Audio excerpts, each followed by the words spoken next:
नमस्कार दोस्तों। तो आज डिस्कस करते हैं एक बहुत ही कॉमन क्वेश्चन जो अक्सर इंटरव्यू में पूछा जाता है। किसी भी आप इंटरव्यू देने जाएंगे तो एक बहुत ही कॉमन क्वेश्चन आता है।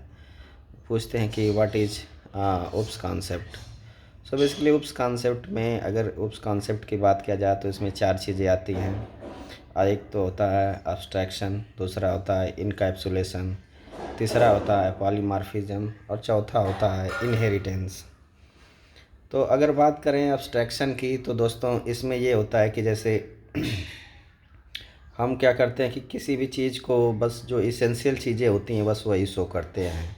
जैसे कि बात करें इंटरफेस की या अब्स्ट्रैक्ट क्लास की, तो हम सिर्फ उसका जैसे इंटरफेस में सिर्फ हम मेथड का नाम शो करते हैं, या अब्स्ट्रैक्ट क्लास में भी हम जो है मेथड का नाम या मेथड और उसकी बॉडी के साथ दोनों शो कर सकते हैं। तो ये एग्जांपल हो जाते हैं एब्स्ट्रैक्शन का। इसका मतलब ये है कि इसमें सिर्फ हम जो इसेंशियल चीज़ें होती हैं, ज़रूरी चीज़ें होती हैं, उसी को शो करते हैं। तो ये हो जाता है हमारे एब्स्ट्रैक्शन का पार्ट हो जाता है, जो कि उस कॉन्सेप्ट का एक ही बहुत ही इम्पॉर्टेंट पिलर है। और दूसरी बात करते हैं, दूसरा कॉन्सेप्ट जो है इनकैप्सुलेशन का।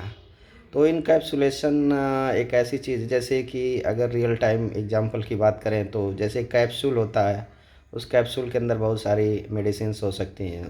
इन द सेम वे हमारे पास इनकैप्सुलेशन अगर हम सॉफ्टवेयर की लैंग्वेज में बात करें तो ये क्या करता है, जैसे एक क्लास होता है, अब उसी क्लास के अंदर मेथड हो सकते हैं, वेरिएबल्स हो सकते हैं, प्रॉपर्टीज़ हो सकती हैं। तो ये एक जो है सॉफ्टवेयर के वर्ल्ड में एक एक तरह से ये इनकैप्सुलेशन का एग्जांपल है क्लास। तीसरा कॉन्सेप्ट जो कि है अगर वो बात करें तो वो है इनहेरिटेंस का। तो इनहेरिटेंस एक ऐसा कॉन्सेप्ट है जिसमें एक पेरेंट चाइल्ड्स का एक रिलेशनशिप होता है। जैसे कि एक कोई पेरेंट क्लास होता है और उसको कोई एक चाइल्ड क्लास इनहेरिट करता है, और इस इनहेरिटेंस के थ्रू वो अपने जो है अपने चाइल्ड क्लास जो है अपने पेरेंट की प्रॉपर्टीज़, मेथड और फीचर्स को यूज कर सकता है। और चौथा कॉन्सेप्ट है पॉलीमॉर्फिज्म का। तो पॉलीमॉर्फिज्म का अगर इन जनरल सेंस बात किया जाए तो पॉलीमॉर्फिज्म का मतलब होता है कि कोई भी चीज़ जो कि एक से ज़्यादा फॉर्म को ले सकती है। तो सॉफ्टवेयर में या बात करें उस कॉन्सेप्ट में तो ये दो तरह का होता है। एक तो होता है कंपाइल टाइम होता है और दूसरा होता है रन टाइम। या इसका एक दूसरा और भी नाम बोला जाता है, जैसे कि स्टैटिक पॉलीमॉर्फिज्म और दूसरा होता है डायनेमिक पॉलीमॉर्फिज्म।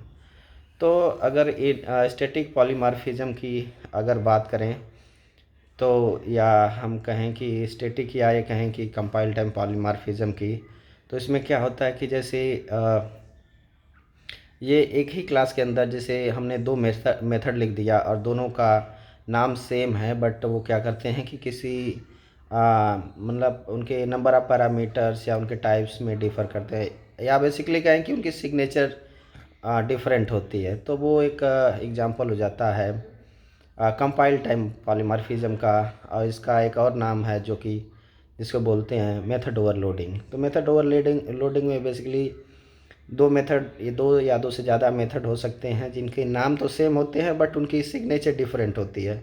अब सिग्नेचर डिफरेंट करने के लिए उसमें हो सकता है कि उनके पैरामीटर्स के नंबर डिफरेंट हो जाएं, उनके नंबर्स उनके मतलब पैरामीटर का सीक्वेंस चेंज हो जाए, या उनके जो पैरामीटर हैं उनके टाइप्स डिफरेंट हो जाए।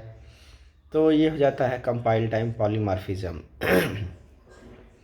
दूसरा होता है कि रन टाइम पॉलीमॉर्फिज्म। अगर हम रन टाइम पॉलीमॉर्फिज्म की बात करें तो ये क्या होता है कि जैसे आ, ये क्या करता है कि इसमें भी पेरेंट और चाइल्ड का रिलेशनशिप होता है। तो चाइल्ड क्लास क्या करता है कि पेरेंट क्लास को इनहेरिट करता है, लेकिन एक इसमें एक चीज़ होती है कि जो कि मेथड का नाम जो होता है पेरेंट क्लास और चाइल्ड क्लास दोनों में सेम होता है। साथ ही उन दोनों के अंदर जो उनकी सिग्नेचर होती है वो भी सेम होती है, यानी कि जो मेथड का नेम और सिग्नेचर दोनों सेम होता है। तो वो होता है रन टाइम पॉलीमॉर्फिज्म। और एक और नाम है जिसका हम कहते हैं कि डायनेमिक पॉलीमॉर्फिज्म और एक और चीज़ हम कहते हैं कि मेथड ओवर राइडिंग। तो दोस्तों आज के लिए इस वीडियो में इतना ही। अगर आपको कुछ अपने सजेशन और सुझाव अगर देना हो तो कमेंट बॉक्स में बिल्कुल बताइएगा। धन्यवाद।